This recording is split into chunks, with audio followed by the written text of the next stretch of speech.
Communications Manager, Austrade Bangkok at Australian Embassy. I will be your MC for this session today.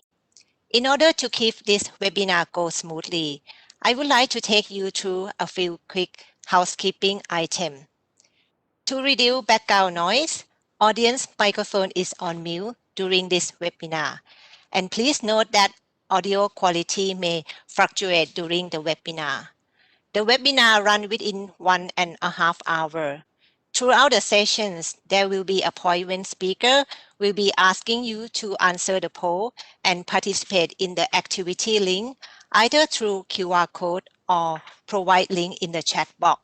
Please feel free to participate with the speaker to make these sessions more engaging. Toward the end of the session, our speaker will be taking questions. In order to ask a question, you simply type it in the chat box or send it to Chai UQ team. Chai will collect and address to speaker. Any technical questions, please feel free to direct any issue to Austrade colleague Esther or Ching in the chat box. And please note that this session is being recorded, and a copy of presentations and recording will send it to your email after the webinar. We will start with a very brief opening remark delivered by Austrade Bangkok, followed by a presentation from two academics from the University of Queensland. We will hold the Q&A sessions before we end this webinar. This is an agenda for today. Now, may I invite Ms. Susan Kawati, Senior Trade and Investment Commissioner, Minister, Councillor, Commercial, Austrade at Australian Embassy Bangkok, to deliver an opening remark. Over to you, Susan.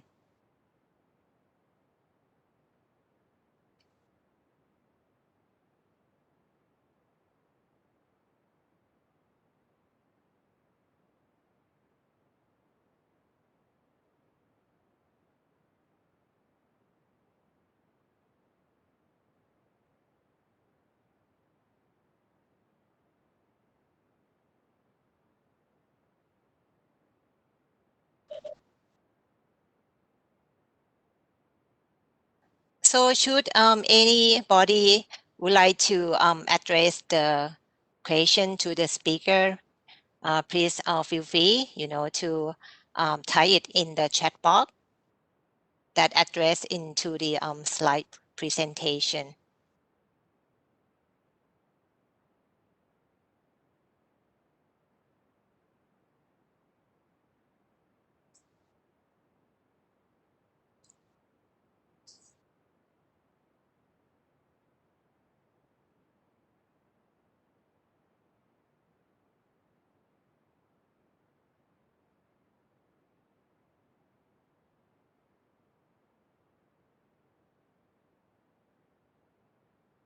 Can you hear me? Yes. Oh, excellent. Apologies to our audience today. Had a bit of technical issues. I don't know why. But thank you, Bussarin, for making the introduction to our lovely audience. And good morning, good afternoon to all our webinar participants today, coming to us from Australia and the broader ASEAN region. We're delighted you could join us. We have around 3,000 registrations, which reflects the wide interest in this topic around the world. So that's wonderful to hear.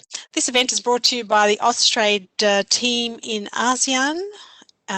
We think it provides a good opportunity for our audience, who include educators, teachers, academics, and other interested professionals, to learn more about how innovative teaching and learning techniques from respected education professionals in Australia, namely the University of Queensland. As we all know, the current pandemic has forced many institutions all around the world to transition to online learning, including here in ASEAN and of course in Australia. This disruption to our education sector has been quite unprecedented, as we all know. But it has created huge challenges for governments, education institutions, parents, teachers and students alike, in ensuring how we can continue the learning process. Look, I think even beyond the pandemic, it's clear that the education sector at all levels, from schools to tertiary institutions, are going to continue to use multiple channels to engage with students and to try and deliver the required learning outcomes. So online learning is with us, I think, for the future. What this means is that all education institutions are going to need to embrace online and digital learning in a more deep and comprehensive manner that they have been in the past, and even during this pandemic.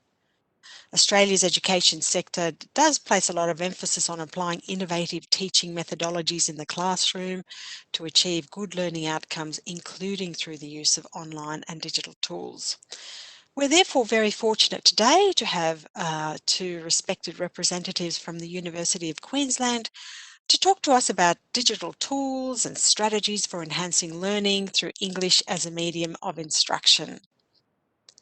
The University of Queensland is recognised as a leader in content language integrated learning, CLIL, and English as a medium of instruction, EMI. There is increasing interest in these areas from all around the world as more institutions in non-English speaking countries seek to develop courses for delivery in the English language. Today, you'll hear more about some strategies that enhance learning and explore some free digital tools that increase learner motivation and promotion and interaction in both the online and face-to-face classrooms from our illustrious speakers. So without further ado, may I introduce to you from the University of Queensland, Ms. Philippa Coleman. She is the Academic Manager, Teacher Training at the Institute of Continuing and TESOL Education, and Dr. Simone Smala, Senior Lecturer at the School of Education. Philippa has more than 30 years' experience as an education manager, teacher, and TESOL language teacher gained in Asian, Latin American, European, Middle Eastern, and Australian contexts. So she has obviously a really good background and lots to teach us. She's worked extensively with overseas trained teachers and university academics, and also is a CELTA teacher, trainer, and moderator for Cambridge Assessment English. Philippa's current position primarily involves the design, management, and delivery of practical training for teachers of English and academic content for onshore and offshore clients. Philippa presents regularly at national and international conferences and represents her institute at numerous offshore training events. Our other esteemed speaker is Dr. Simone Smala, a lecturer in teacher education, curriculum and pedagogy. Drawing from a background as a middle years and secondary teacher, Simone now focuses her research on content and language integrated learning in bilingual, immersion and in TESOL settings, as well as through the use of social media such as Facebook and Edmodo in education. Simone's research is based on socio-cultural learning theories, education policy and blended learning. She also publishes in both English and German and has extensive research connections in Europe and the USA. Wow, very experienced and knowledgeable guests we have today, so I'm sure they have lots of wonderful things to teach us and insights to share. So please join me in welcoming Philippa and Dr. Simone to our webinar today. Thank you so much for joining us, ladies. Thank you very much, Susan, and hi everybody, good afternoon, good morning, wherever you are. My name's Philippa Coleman and this is my colleague, Dr. Simone Smala. I'm just going to share my screen with you now. Okay, so is that good? Can you see my screen? Yes? I'm hoping you can. Oh, that's great. Fantastic. All right then. Well, thank you. Okay, well, as I said, Susan, thank you very much for that very, very warm welcome. And thank you to our Austrade colleagues for what they've done. Simone and I are both delighted to be here today. And this is our topic: digital tools and strategies for enhancing learning through English as the medium of instruction, or EMI. So how can we help our learners to learn? And how can we motivate our learners and keep them interested in our lessons? These are challenges that we all face as teachers. And as English teachers and subject teachers, we have the added challenge of teaching curriculum content and English in the same lesson. So today, Simone and I are going to talk about some strategies which will help your learners to learn and help you as teachers to manage the dual aims of curriculum content and language in the same lesson. This is an interactive presentation, as Kun Busarin said, and you will experience some digital response tools firsthand. So I hope you've got your phone ready, and you'll be able to evaluate the usefulness of these tools for your classroom context and how well you think that they will motivate and engage your learners and help to consolidate their learning, as well as provide you as their teacher with some feedback on their progress and how they're going. Another thing to remember is that these tools and strategies that we're going to be talking about today are useful in the online classroom, and they're equally suited to the face-to-face classroom. Similarly, you can use these tools whether you're teaching using English as your medium of instruction for teaching, or whether you're teaching in your own language. Okay, so let's get started with activity 1. It's a poll. You will participate in a poll, understanding our audience. There are 5 questions to get all together in this poll, and when you finish answering the 5 questions, I would like you to click on the button Submit. So our Austrade colleague is going to launch the poll now. Thank you. There'll be a link in the chat, and you open the link.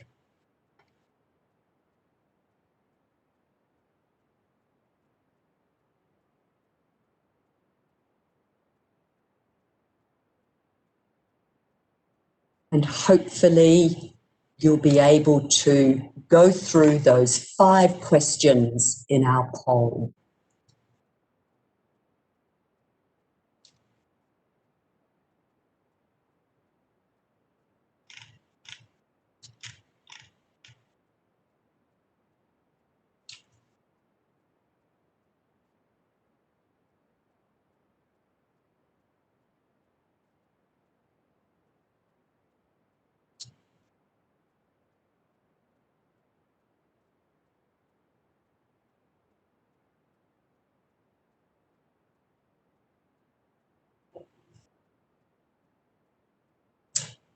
Okay, so there's a little bit more time, I think. Oh no, the poll has ended.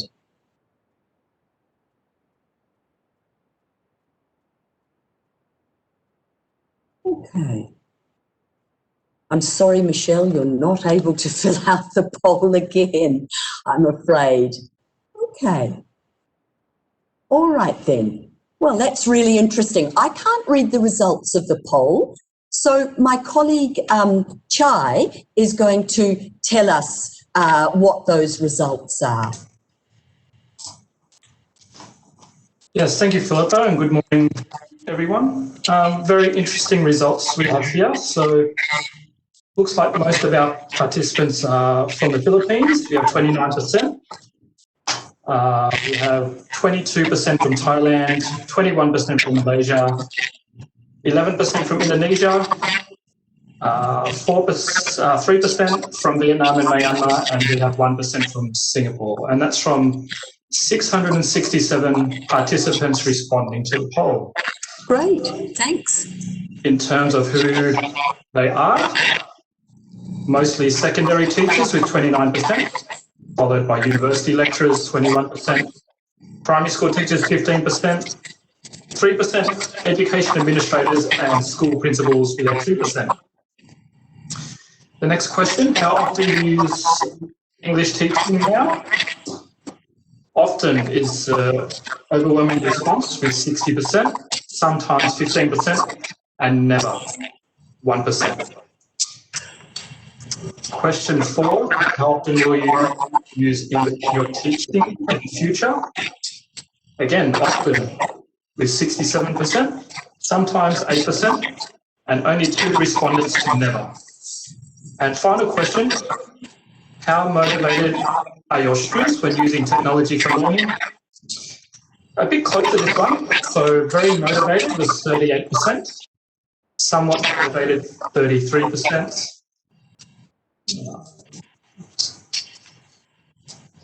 and a small number said not motivated at all. So, all right. there you go. Thanks very much, Chai, and thanks everyone for your responses there. I'm sorry if you didn't have quite enough time to participate in the poll, but it's really given us a good idea about who our audience is. I wonder if you ever do an activity like that at the beginning of a school year when you want to get to know a new class, or maybe on the first day when you have a new class. I'm sure you'll understand the importance of doing an activity like this to get to know your learners, for building a positive response and a positive learning environment in the classroom, and also what we can learn about our students and what they know about our topic. And all this information will shape the kinds of decisions that we make as teachers in the classroom. All right, so now we know a little bit about you. Let's look at some key terms that we're going to be looking at today for using English to teach other subjects. So, English as the medium of instruction, or EMI, content and language integrated learning, or CLIL, and digital response tools, which we will explore today. Let's start with our first one, Activity 2. What do you already know about our topic? So what I'd like you to do is, in a moment, our Austrade colleague will put a link into the chat, or please use your phone to scan the QR code. And what I'd like you to do is to write the name of any digital tools that you know, a word or a couple of words, and then click Submit. Okay, so let's do the activity now. Could you paste the link in the chat, please? Thank you. So please click on the link or use the QR code and let's do the activity.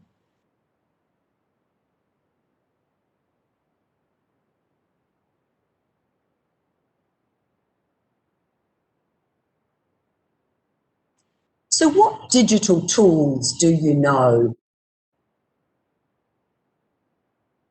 Quizlet, yes, great. Laptop, okay. Padlet, nice. Poll everywhere. PowerPoint, Seesaw, fantastic. Quizlet, lots of people know Quizlet. Kahoot, yeah. Oh, fantastic. Great. Socrative, yep. Okay. Oh, you're really a very savvy crew here.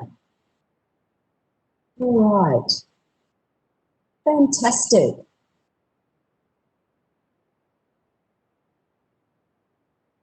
Zoom, yes, we do a lot of teaching on Zoom as well. All right then.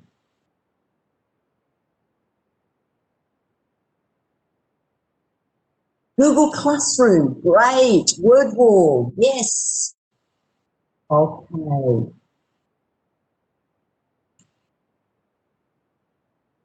Fantastic. Thanks, everybody. That's really good. All right, let's move to our second question now. So I'm going to ask you to move to the second question, if that's okay. So this one is, what does CLIL mean to you? Whoa. Yeah. Okay, let's go back and let's go to the second question. What does CLIL mean to you? Whoops, I'm not quite sure what's happened here. Ah, yes, we've got some. Okay, so we've got a mixture of words here that are from the first question and the second question. So these are things that can happen when you're at content and language, approach for learning, integrated learning. These are words that I can see you applying. No idea. Well, great. You're going to learn something today. That's fabulous. All right.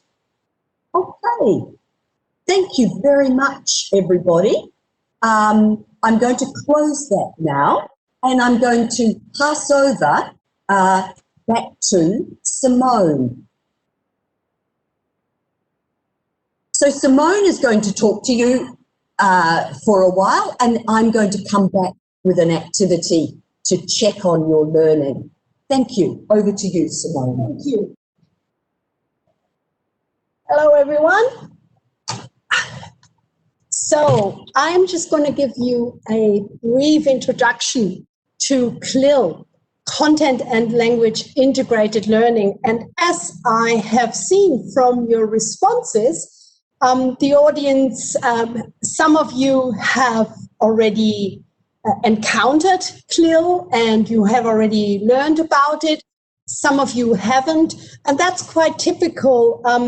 We usually don't really know how much people already know, but I will try to make it interesting for all of you. So CLIL is a teaching method or pedagogy, and this pedagogy or teaching method can be applied in English as a medium of instruction. It has a dual focus, so two focus. A dual focus on language and content, and the objective is both subject, content learning, and language learning, and the integration of both. The really wonderful thing about CLIL is that it is an intensive language learning model. It creates an authentic reason to use the target language, English, for reasons other than learning the language itself. So it becomes an authentic communication tool. And EMI, English as a medium of instruction, is, we use this term to say it's the language of instruction, the teaching delivery. It's when you use English to teach subjects such as science, math, history, and so on, mathematics, and so on. Here? Yeah?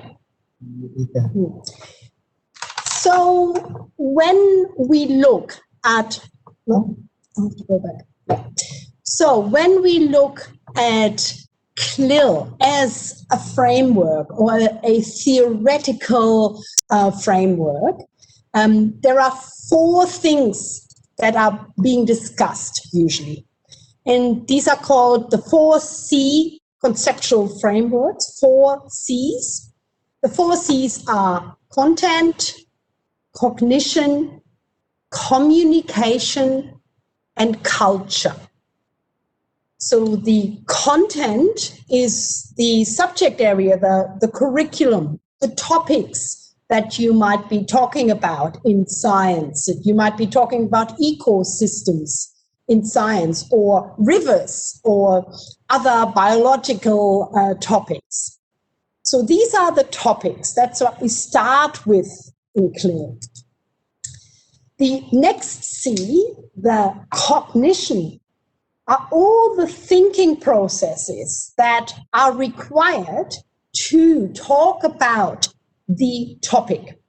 So if you talk about ecosystems, for example, as a topic in biology, there are certain ways of talking about such a topic. You might need to analyze and evaluate or do other cognitive, higher order thinking processes. C for communication is the area of language learning and language using. And here it becomes very interesting because the communication part is very, very important in CLIL. It means that you need to have the language for both the content and the cognition, the thinking processes. So, for example, I have already used a couple of cognitive verbs like analyzing and evaluating. Those are also ways of thinking. So you need not just the language to talk about the content areas, you also need to develop the thinking processes. And the last one is culture. And that is really around developing intercultural understanding and global citizenship. So, for example, you might be talking about ecosystems, and then you don't just talk about ecosystems in your country, but you compare ecosystems across the world. You look at issues across the world that might be connected to ecosystem. So it is the combination of all four of those C's that really make the conceptual framework of CLIL. We have to ask ourselves what that means for teaching. Ask yourself, what are the important areas that you as a teacher would want to pay most attention to in order to do this approach, this content and language integrated approach? Let's look at this picture here. It's a picture of cute animals. What language would you teach students in an English language classroom? Just jot down, write down maybe a few ideas. What would you teach students using this picture?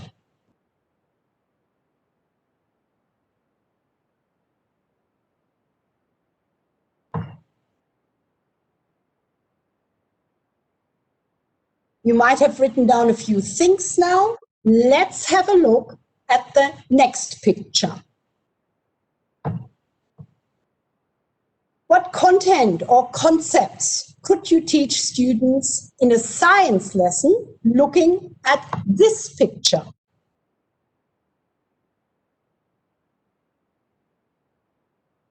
Write a few things down, maybe.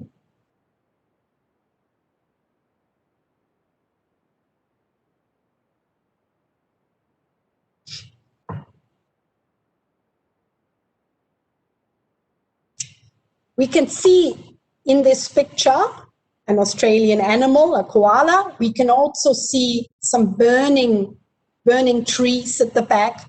And we have at the front a volunteer fire serviceman holding the koala.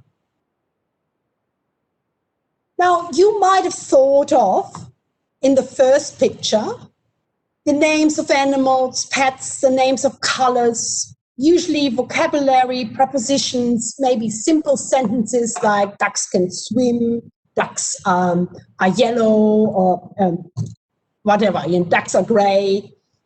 In the second picture, however, you might have actually noted down things like Australian bushfires, you might have heard of those, Australian fire services, but also bigger concepts, things like climate change that might have caused these bushfires, weather types, threatened animal species in Australia, like the koala. These topics are not just vocabulary. They are topics from the science and social sciences. It means that when you teach in a CLIL environment, you are first and foremost concerned about the subject area, the topic. This is what leads you into developing language resources as well. Now, we need to immediately talk about the differences between intercultural learning and CLIL, because we talked about koalas and bushfires and so on. But CLIL basically helps to teach the curriculum for other subjects in general, science, mathematics, social science, and so on. CLIL does not necessarily focus on intercultural aspects. For example, a CLIL lesson in endangered species does not have to be about endangered animals in Australia or an English-speaking country. It can be about endangered animals in your country. For example, think about some endangered animals in your country and the reasons why they are endangered. This might be a topic that you teach in your science or biology classroom, but when you are using English as the medium of instruction, you need to think about the language needs around that topic. Which animals are endangered in our country? How can we help them? And so on. How can we evaluate best ways to progress their lives and so on? So basically, in the CLIL environment, you start with the topic and then you develop the language resources. Oops, sorry. Let me finish off with some CLIL principles, just to kind of wrap it up what CLIL is about. CLIL is a very important framework that is growing worldwide. So it is a really interesting thing for you to know, I think.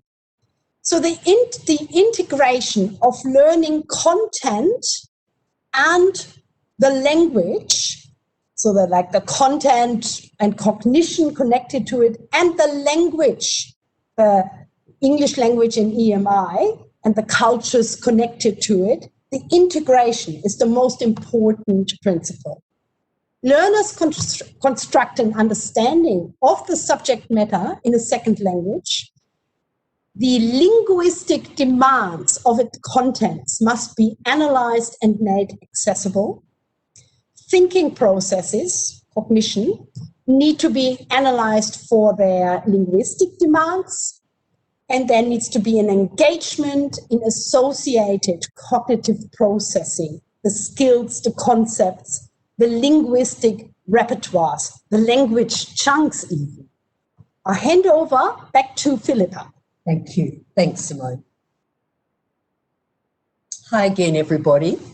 And before we do our next activity, I'd just like to talk a little bit about the first activity that we did. It's called a word cloud, where you talked about the digital response tools. And I know that some of you are going to know the tool that we're going to use in our next activity. And also, what does CLIL mean for you? It's very interesting for Simone and me to learn about our audience and also to learn what words and connections you have about our topic, because we can use that information to build from that foundation to build our lessons.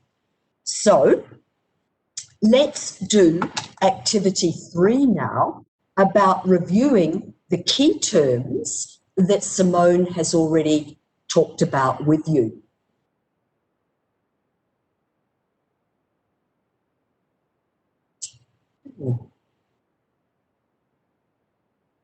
So I'm going to share my screen with you now. Can you see a blue triangle in the screen with a start button on it? That's okay? Yes? Thank you. All right then. So this is a match-up act. And you can see 6 boxes along the top of the screen: culture, CLIL, EMI, content, cognition, and communication skills. Now, these are all very important terms that Simone used in her talk. What you've got to do in this activity is that you take, and down the bottom here, we have definitions. And what you've got to do is you've got to match the definition, the word, the term with the definition, something like that. Okay, so I've done the first one for you, and I would like you to continue. So I'm going to go back now to our screen. All right, so please scan the QR code, or my colleagues will put the activity link into the chat, and you can open the activity and click on the blue triangle to start the activity. Please put the link into the chat now.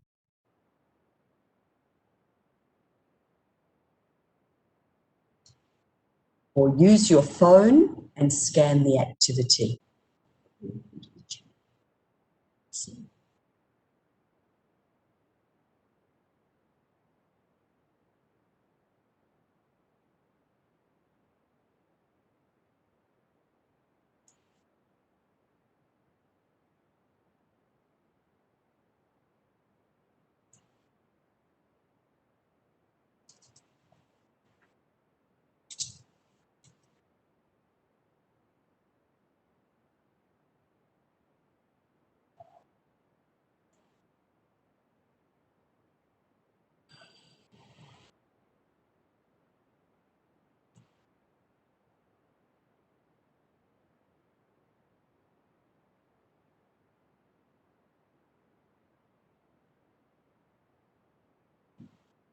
Okay.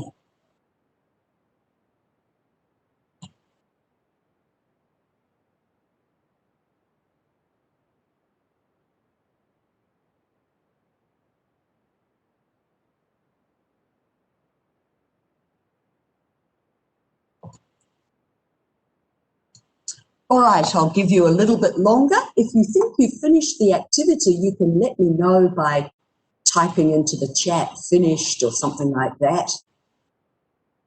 Oh, David, you got 4 out of 6. Okay, people are done. All right then, great. Okay, so let's have a look. This is what you did. You put the now I'm not doing this carefully like you did it. Okay, and then I can submit my answers. Did you? How did I go? Ah, okay, not too good. All right then. Well, I could show the answers by going like this. And this is what the students can see. And then I can look at the correct answers. Ah, okay. So communication skills is learning language and using language to express meaning. So these were some of the ones that I got wrong. All right then. But what is also really helpful about this activity is that I can turn it, WordWall, this is an activity created in WordWall. It's an app that some of you know. I could see that in our word cloud activity. But using a different template, I can turn it into a different activity. So let's have a look at this. Okay, so it's the same thing, but now it's A, B, C, and D. Ah, okay, I'm going to click C. Yay, I got it correct. What am I going to do here? C. No, I didn't get that. Ah, it's number A. So this is super helpful, really, because I can give my students the same activity without having to make a whole a whole nother activity by switching templates. So as a review the next day or even the next week, and these activities are saved. So these are all the different templates that are available to you in WordWall. WordWall is another free app, and I use it a lot in my teaching. So I encourage you to, if you're not familiar with it, to have a look. Okay, I'm going to pass back to Simone now. There's the templates that you could do. I'm going to pass back to Simone now, but I'm going to come back with another activity in a moment to check and consolidate your learning. All right then. Thanks, Simone. Coming back. Hello, everyone.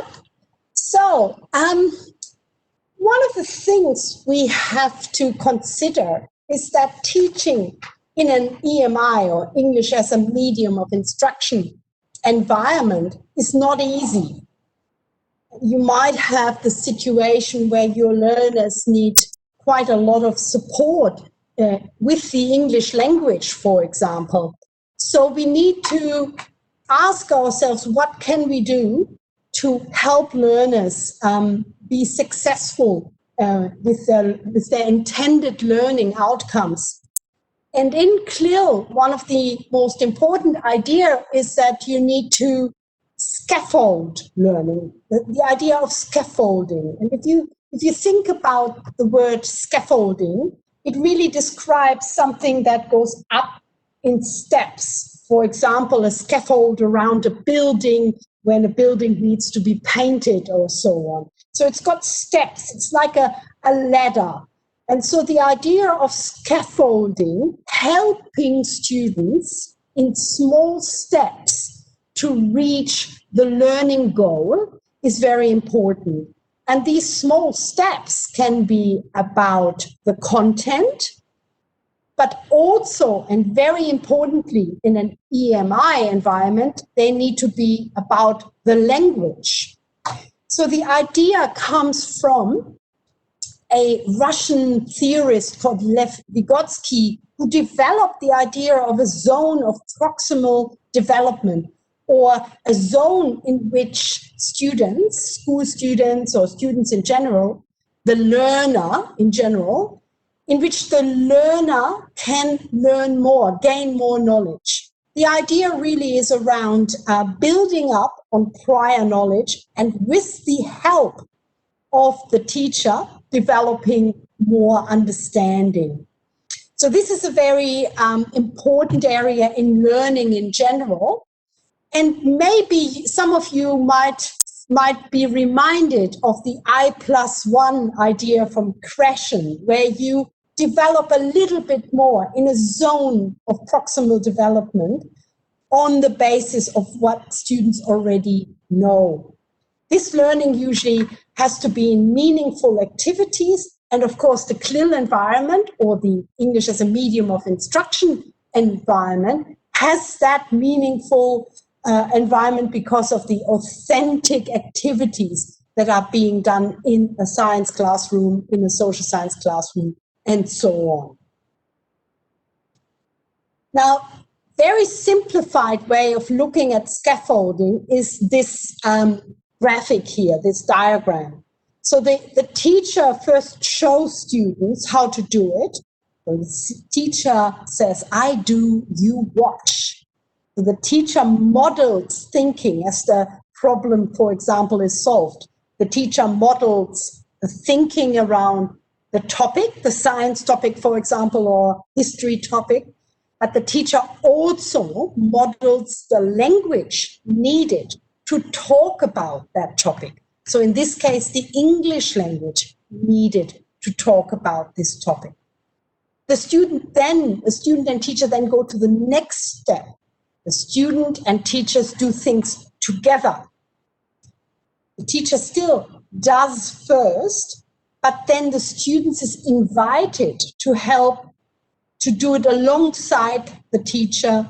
The teacher and the student share the problem solving. The student starts to think in the same way that the teacher has modeled. The student also starts to use the language in the same way as the teacher has modeled, so that the student starts to use language cognitively and for the content in a way that enables him or her to discuss and talk about that topic, for example, a science topic. The final part of it is that the student takes the major responsibility. The student now starts using the knowledge, using the language by themselves. And the teacher watches. So this is when we hopefully have reached our goal, that students can start talking about a topic in terms of using the language needed, but also in terms of using the ideas that we need to talk about a particular topic. Remember, for example, I mentioned ecosystems. You can imagine that it takes a while for students to have the language needed, but also to think about the concept connected to ecosystems. There are some strategies for scaffolding language learning. The key idea for facilitating learners' language is scaffolding, and this has been developed in socio-cultural learning theories. Scaffolding can involve things like probing and extending questions, modeling, reciprocal teaching between peers, that's between students, providing appropriate language chunks and vocabulary, and a focus on language functions and genre requirements for students to use in the CLIL classroom. And let me finish with this slide and go through some of the ideas that are included in this slide. This diagram has some ideas of how language can be scaffolded, some strategies that you could use in an English as a medium instruction classroom to use CLIL principles.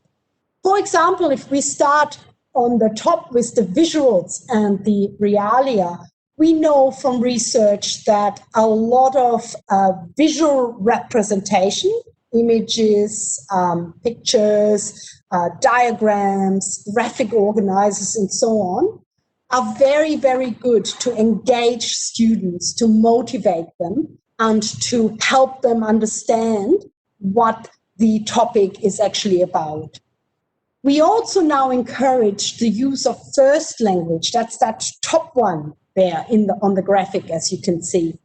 The use of the first language means that you allow students, for example, when they are peer teaching, to quickly explain to their friends, oh, this is what it means in my own language, for example. This does not mean that English has been sidelined. It actually means that students often understand the topic better and can then use the English term with deeper understanding because they have already told themselves what it is in their own language. Read aloud means that students have that opportunity for comprehensible output that we know is so important. We also know that modeling and gestures, very important in language teaching, they are also important in CLIL environments. And group work, if we have a look at that next one down at the bottom there, group work and partner work, collaborative learning is something that is at the core of scaffolding, because that collaboration means that people can help each other. Very specific areas, for example, language chunks, can be taught through sentence structures or starters, these chunks that I might need in order to talk about ecosystems or another topic. And then we are going to connect to background knowledge, one of the most important things in teaching, as I'm sure you are all aware of, looking at prior knowledge, looking at how we can activate prior knowledge.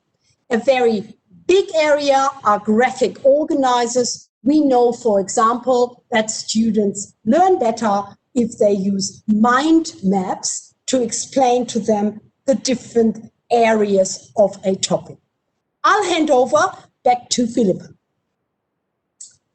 Thanks, Simone. That was really interesting for me, listening to that part of the talk, and you were talking about peer teaching and using visuals and realia.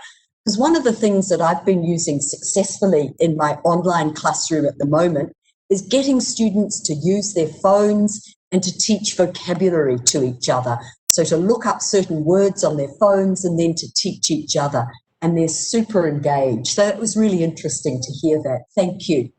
Okay, all right. So it's time for another activity. And this activity is, what do you remember about scaffolding?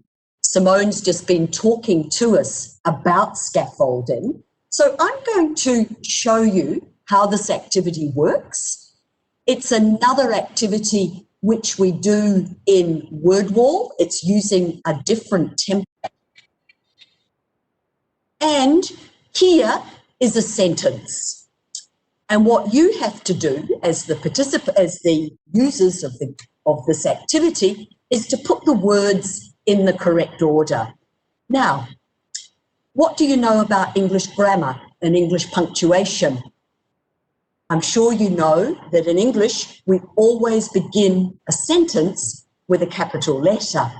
So that gives me a clue. I'm using my knowledge about the language here to place this sentence at the beginning. So you need to take the word and order words in the sentence. Yay, scaffolding helps learning. Okay, so there are 3 sentences altogether in this activity. I'm going to ask my Austrade colleagues to put the link in the chat, please. And also, you might like to access the activity by scanning the QR code.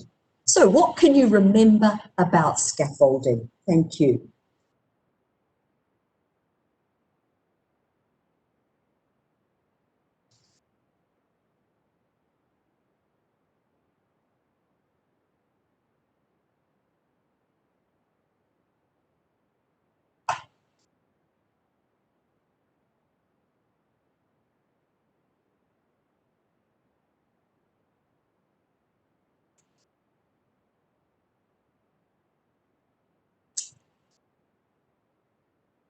Okay, so when you finish the activity, you might like to just let me know that by saying finished or something in the chat.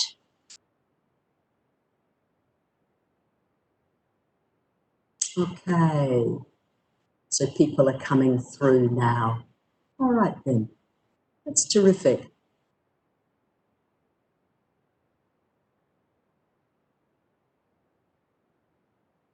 Okay, thank you everyone, that's great.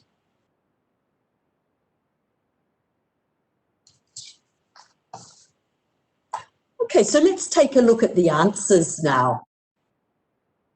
What do you remember about scaffolding? Well, the first sentence was scaffolding helps learning. Yes.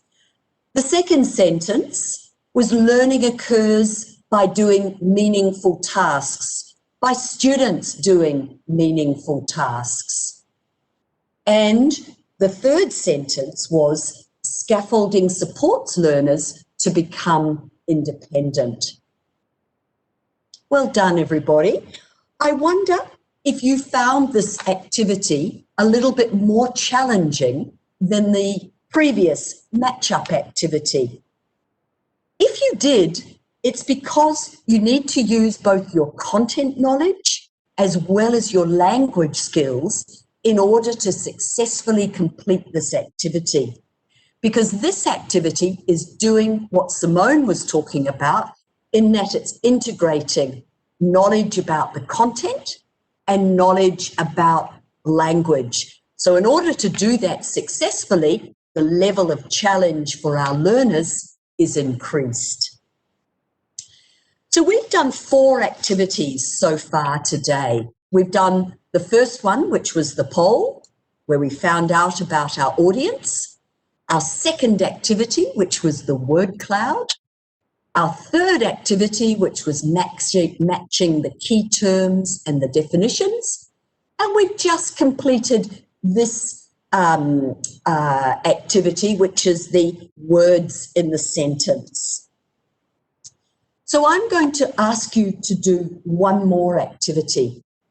It's a ranking activity, what we call a ranking activity, which is about evaluating today's activities. So we've looked at the 4 activities, as I've said, and what I would like you to do is to choose the activity that you found the most challenging. Was it the word cloud? Was it the poll? Was it the matchup? Or was it the ordering of the sentences? Then you must choose the second most difficult activity, the third and the fourth. So rank it from the most difficult, the most challenging, to the least challenging. All right, could you put the link in the chat, please? And or you can access the activity by clicking submit.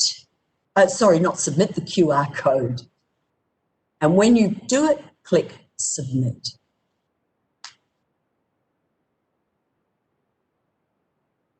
Okay. Thank you. So let's see what our audience is saying about these activities and how interactive they are. Okay. Right. Okay, so we've got about 240, 260 people have responded so far. And most people are thinking the reordering and the matchup are the most challenging. That's really interesting. Okay, great. I'll leave it a few more seconds and then, all right. Okay, that's great, everyone. I'm going to move on now, but thank you very much. They're interesting responses. Thank you. So match up and reordering words, and the poll is the least challenging. Okay, great. All right then. Okay, so back to our slides. So what does this mean for our teaching? And how do we integrate and sequence these activities in our lessons? Well, we can use something called the CLIL matrix. And the CLIL matrix helps us, it's a framework that helps us plan our lessons and balance the cognitive and linguistic demands in our lessons. So here's the diagram. This is called the CLIL matrix diagram, and it represents the framework for evaluating challenge in our lessons, in our CLIL lessons, where there's a dual focus on content and language. So if we look at the matrix, we can use it as a planning tool to evaluate and analyze. There are 4 squares in the CLIL matrix. On the left-hand side, the vertical axis is about the cognitive demands our activities and tasks present for our learners. On the horizontal axis at the bottom are the linguistic demands that an activity or a task may present for our learners.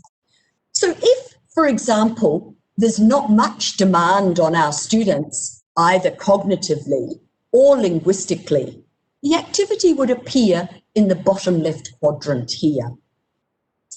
If, on the other hand, that it is challenging for our learners, both cognitively and linguistically, it would appear in the top right quadrant here. So let's have a think about the activities that we've done today and how they fit into this CLIL matrix. So this is how I evaluated our activity today. And to a certain degree, we agree from the poll that you've just completed, the ranking activities. The poll was the least challenging, both linguistically and cognitively. It's known content, but the value of this activity was telling us, Simone and me, what our audience knew, and you telling each other what you knew about the topic. This was true to a certain extent with the word cloud activity as well. What do you know about the topic in particular? But you needed to produce a bit of language here. You needed to write words and tell us what you knew about CLIL and what digital response tools. So this one has increased a little bit in cognitive demand and also linguistic demand.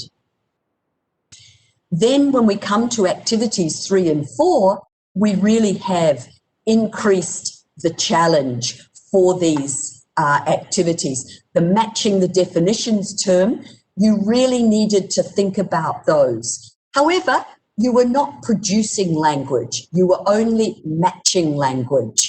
Whereas with the unjumbling the sentences, I rated that to be the most cognitively and linguistically demanding because you needed to use your knowledge of language and your knowledge of content to be able to participate in that activity and complete it successfully.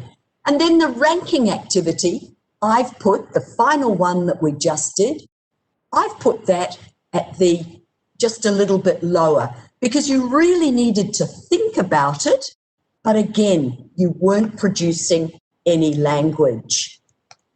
So I think it's a little bit less challenging linguistically and cognitively than number 4. Okay, so what does this mean in practice for our lessons? Let's take a look now. I'm sure we've got some science teachers in our audience today. Let's just take a quick look, take a moment to look at this text. What's it about? What's our topic? That's right, it's about the structure of atoms. We know that from the heading and a little bit from the diagram. It comes from a science textbook we use here in Australia. There's information about atoms. There's some key terms like hydrogen, protons, neutrons, and there's also some numbers there. So how can we scaffold the learning by using these digital tools? Well, this is what I've come up with. And how could we plot the activities on our matrix? So you might like to begin with a word cloud, for example, like the one that we did today at the beginning of our talk. What does your students know about atoms? And then through that way, you will see the keywords and the terms that they already know. And then you can use that as a foundation on which to build further content and further knowledge. After you've spent some time talking about atoms, as Simone did to you today about different things about CLIL, we might make a matching activity, such as reviewing the key terms the way we did in an app like WordWall. And then finally, you might think about, okay, our final might be using a graphic organizer, a diagram or a table or a mind map, and asking students to transfer the information from a text like this to a diagram or another form. Now, what is really interesting is look at how we begin the lesson and look at how we end the lesson. So we have scaffolded these tasks through the lesson. I don't begin here with my graphic organizer. That's too much of a challenge for my learners. I begin with the foundation that they know, then build some content, then review and consolidate that content, and then build to the final task. So what you would like to see as you use this matrix as a planning tool is that you are going from low, low to high, high, so that you can achieve what we call an arc through this CLIL matrix. So that's about all from me today. These are the strategies and the tools that we've used for enhancing learning. We've done Mentimeter and WordWall, or using the poll in WebEx, or Zoom also has polls. And all these are free apps that are available for you to use with your students. Here are some more tools that you might like to use to do the same things that we've done today. Polling, word clouds, matching tools, and unjumbling sentences. So again, these are a suite of different tools that you can use.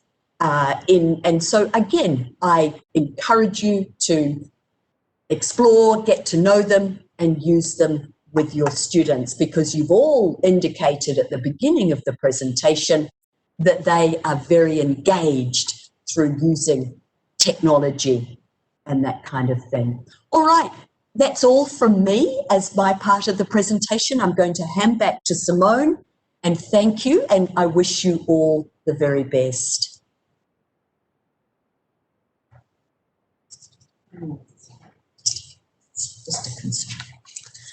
Hi, everyone.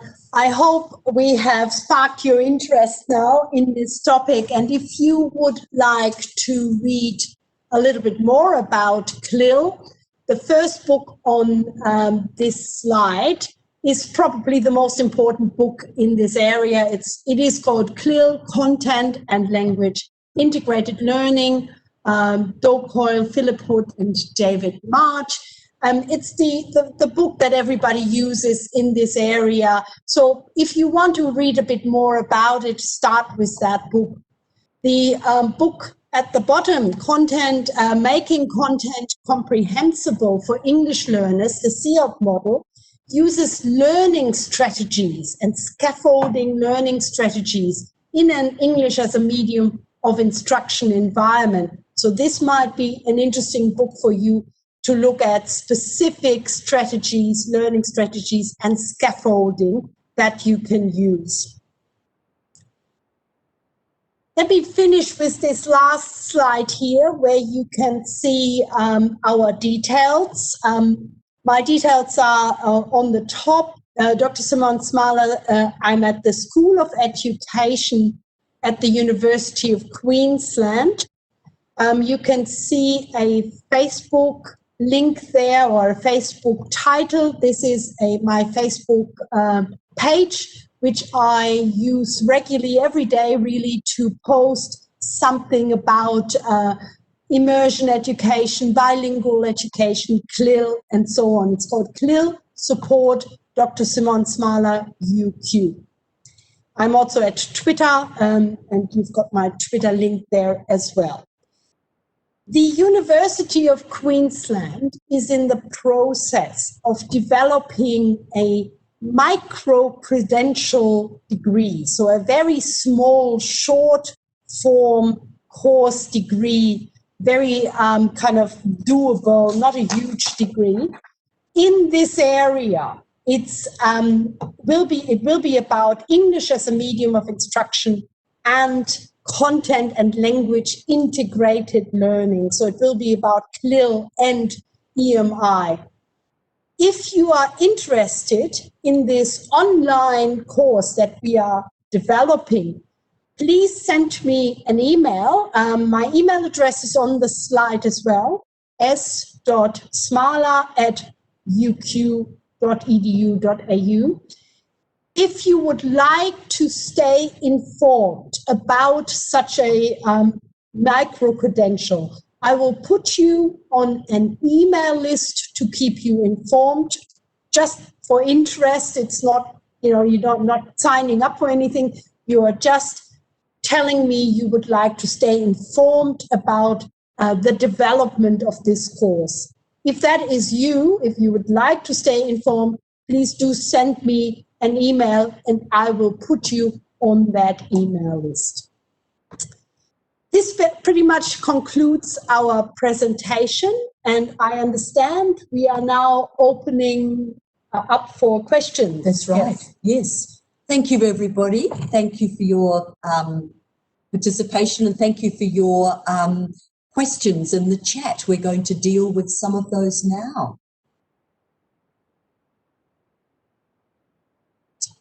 Thank you, Philippa and Simone, for sharing a digital tool and innovative teaching methodology, especially in a new normal world that we need to keep pace with new technique of teaching and also raise up high standard of teaching English as a medium of instruction. So we will now open up the session for questions from the audience. Please feel free to put any questions in the chat box. I have seen a number of questions in the chat box already.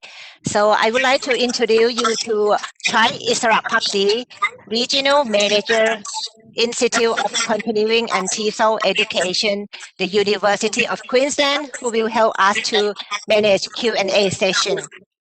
Over to you, Chai. Yes, thank you, Kun. Is my sound okay, or is it echoey? It's okay for us? Yeah, it's okay for us. We can hear you. I hope everyone else can. No, thank you. Look, thank you very much, Philippa and Simone, for a very engaging and interactive session.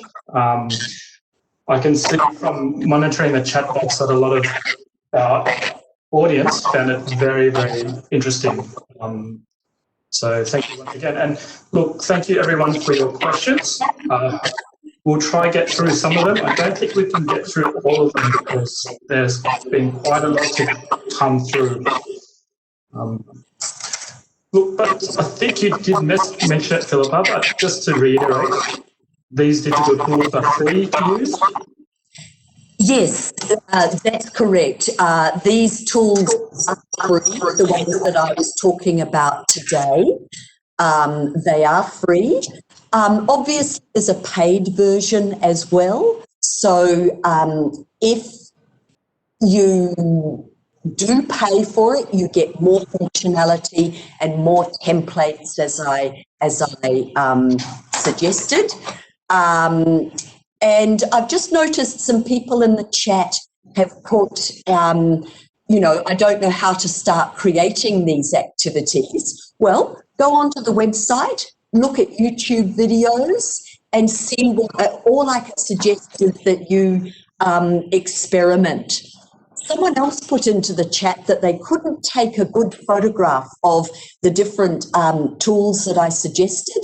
My understanding is that everybody will get a copy of this slide presentation, and so they'll be able to look back. Is that correct, Chai?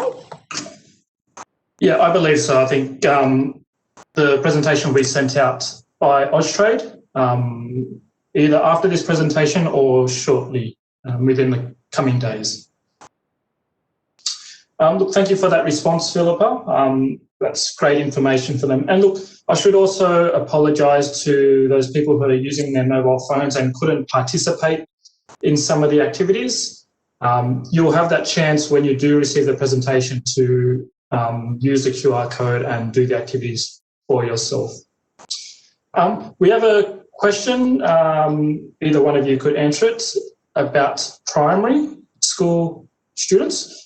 So what do you think is the best strategy in teaching English as a second language, especially to primary school levels who are struggling to read and master their language one, their first language?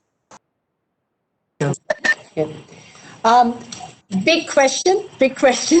Can't answer everything, but what I can say is when you develop literacy in two languages, you develop every part of literacy at the same time. So try to develop activities in both their first language and in English at the same time, at the same level, be it in reading, writing, listening, speaking.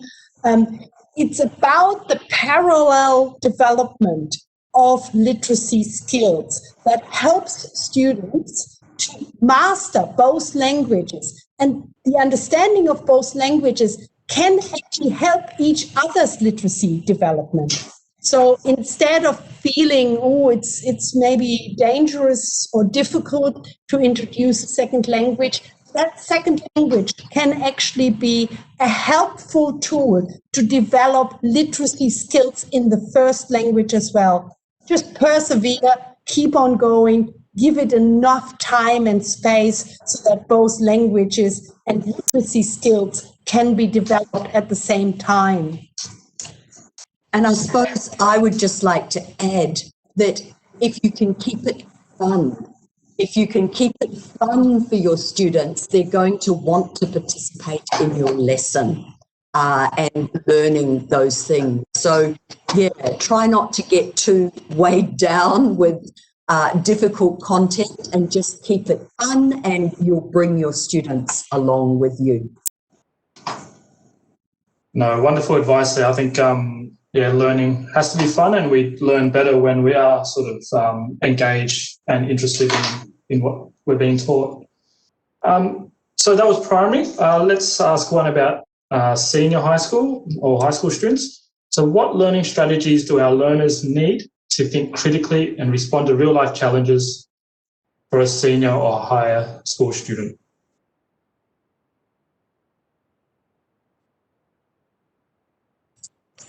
Thank you for this question. I think this is, again, a very big question, but it is around cognition. And it is about the development of higher order thinking. Going back to Bloom's taxonomy of the different skills from understanding to being able to analyze, evaluate, and create. So the cognitive verbs that we use help us understand that there is a gradual development of cognitive skills in high school and then in senior high school. I would probably look up cognitive verbs, Bloom's taxonomy, and look at that development from lower order thinking to higher order thinking. Yes, I agree with that. And remember what Simone and I've been talking about scaffolding. Higher order thinking skills are creating, are teaching other people. Don't go there first. Help your students by scaffolding their learning through simpler tasks and then building to these analysing, evaluating, and then finally creating, which is the highest order thinking skill on many of the taxonomies. I'm just going to put it into the chat here in case Bloom's taxonomy. So Bloom's taxonomy, and what was the other thing that you said? Cognitive verbs. Cognitive verbs. There's a lot about cognitive verbs. Okay, so there's a lot available on the internet about Bloom's taxonomy and cognitive verbs. So that's a place to start looking and reading about. Excellent, thank you very much. Maybe this one's a bit simpler, but maybe it might be difficult to answer, but how to encourage students to be courageous in using learning tools? Courageous, yeah, well, have a go. I mean, they can't just, to be perfectly honest, my students teach me about these learning tools. I'm a much older than they are. And to be perfectly honest, it's my students that are at the forefront of, hey, have you seen this one? Have you seen this one? Have you seen this one? Have you seen this one? So they are teaching me. I haven't found that to be a problem, to be honest. And maybe if it is a problem, your activity is too challenging for the students, or maybe they need more scaffolding and more support. If they're not engaging with that activity, maybe it's something to do with the design of the activity or the scaffolding or the support that you've offered them. And that might be something to look at. But in my experience, they haven't needed courage. I'm the one that needs the courage to be using these tools. I hope that helps. And just to kind of say a few words about internet tools. In my experience, learners in high school love using internet tools because it gives them a sense of being a member of a worldwide community, particularly if it's something around gaming or something that connects them with people from all over the world. This is a new sense of belonging that young people now develop, belonging to a community online when they're using those tools, particularly if they can use the tools and speak English to people from all over the world. Excellent, thank you very much. Yeah, I think I'm not a teacher myself, but what I've been hearing a lot during my time here at the university is that it's not only the teacher teaching the students, but the students teaching the teacher as well, learning off each other. This one has come up a bit in the pre-questions and also in the chat, but look, it might be a difficult one to answer, but it's about sort of teaching or using the digital tools when the internet connection is not so strong. Is there an alternative, or do you persevere? What are some of your suggestions, if you have any? I mean, there are always alternatives. Often what we do in our training programs is talk about face-to-face alternatives and digital alternatives. I haven't got any strong solutions, but some of the activities, for example, require a better internet connection, a faster internet connection. In fact, we demonstrated activities today that we knew would work in a room with a lot of people. So anything that required a lot of animation, unfortunately, I couldn't show you those tools today. So again, that might be something to go for the simpler tools.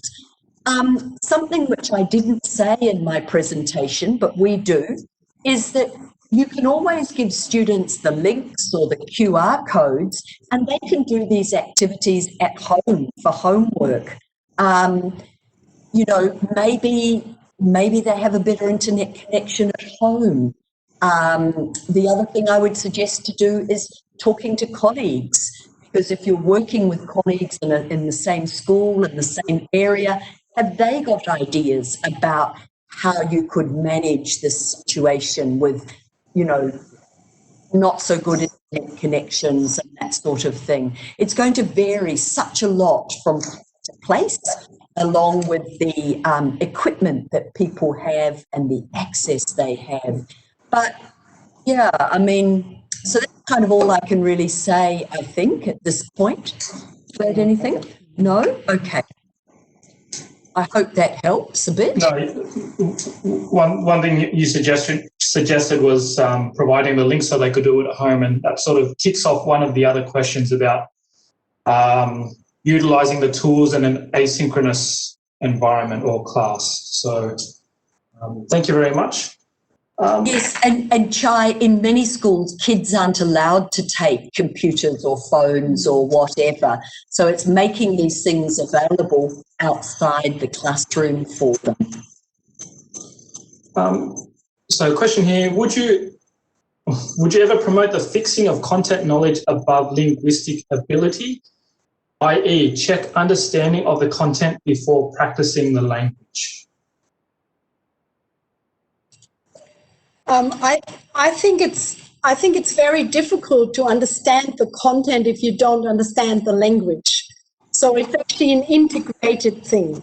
I would say to make sure that your students understand the content and are going forward in their learning progress, you need to provide a lot of language chunks, a lot of language, the linguistic needs that students need in order to learn the content.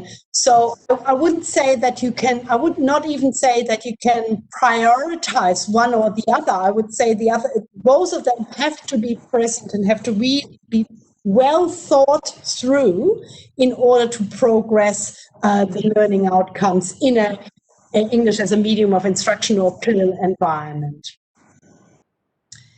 Yeah, and what I would like to add, I agree with Simone. CLIL, PMI are about teaching content through the medium of English. Okay, and there were a lot of pre-questions from the registration process, and also some that I've noticed in the chat, is what to do with students with a low English language ability.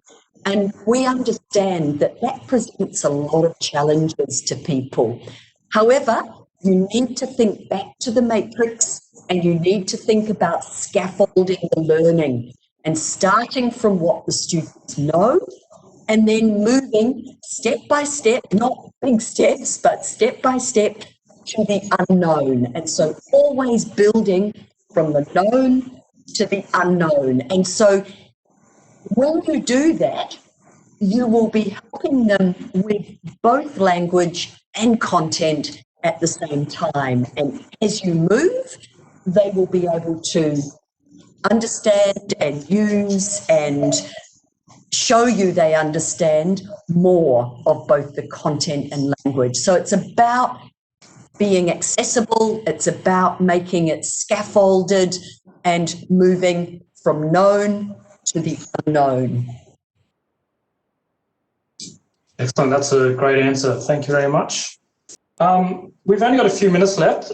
So look, I won't be able to get through all the questions, but we'll look at trying to provide summaries summary responses to these questions, which can be sent out at a later date. But look, I guess this question here comes from an English teacher, I suspect. How can we assist subject teachers in using English while enhancing students' learning? Go for it. I think it is very, very important for subject teachers to engage with the ideas of language learning. So subject teachers might not be language teachers, but the concepts around language teaching, and particularly the concepts around CLIL teaching, the scaffolding we spoke about, etc., are very important for subject teachers to learn about. EMI does not mean just using English to deliver content. EMI, or English as a medium of instruction, really should mean that I teach the language of English at the same time as I teach the content. So subject teachers who might not have thought in terms of how language is taught are well advised to learn about those theories, those concepts, methods, and pedagogies that are used in language teaching. This would be my main, and I think CLIL is a wonderful starting point for that. And I would just like to add that you as language teachers can be a real support for your content teachers, for your curriculum teachers. You understand about how to teach language and the challenges that learners have. And so please, where you can, work with your curriculum teachers and mentor them and be their best friend so that you can really help them to foster and develop both the content knowledge and the language skills at the same time. Thank you. Great advice there. Look, I understand we're sort of coming towards the end, and I don't want to run too much over time, but I might just leave it with one last question, if you don't mind. It's it's a bit of a scenario question, and it looks like it's coming from Thailand. So how can we encourage students to practice speaking English through a virtual class? We learned that Thai students feel ashamed while speaking amongst their friends. Do you have any suggestions to help teachers prepare the lesson?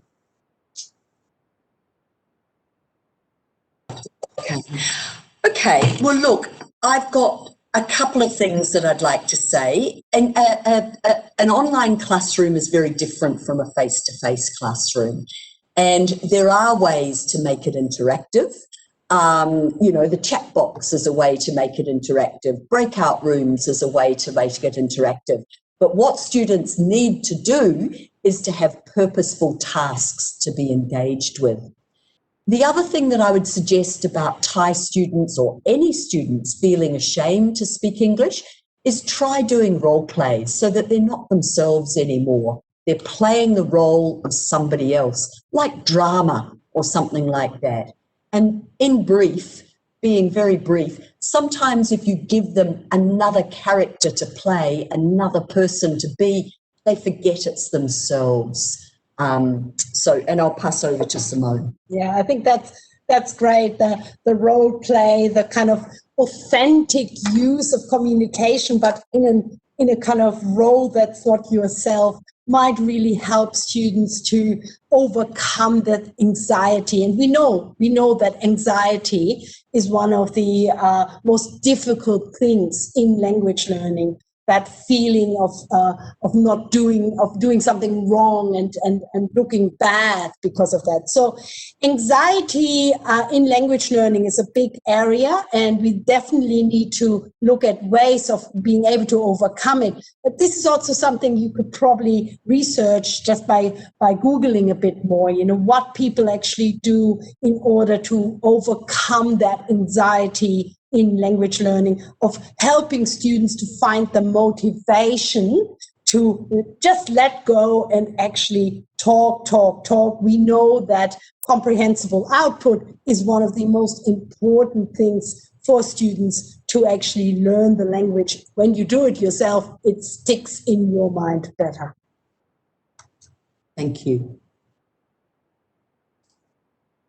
Wonderful. Thank you very much again, Simone and Philippa. They were very great responses to hopefully not too difficult questions, but very helpful questions for our audience.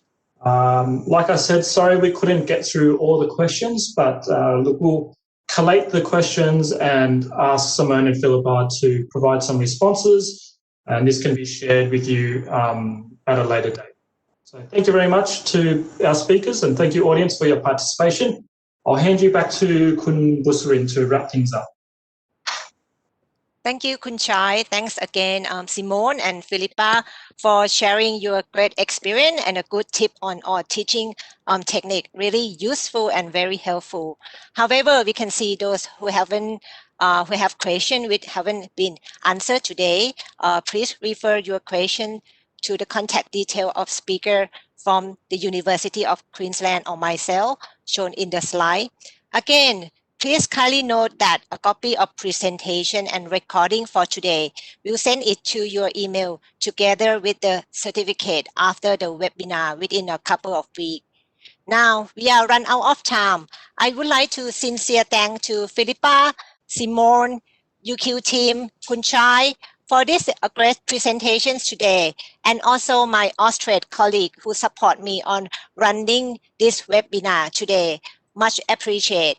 On behalf of Australian Bangkok and the University of Queensland, thank you all for joining us this webinar. Hope you found it is an insightful session with a comprehensive presentation from our great speaker, Philippa and Simone. Once again, thanks everyone. Wish you all safe and stay healthy during this new normal world. Bye.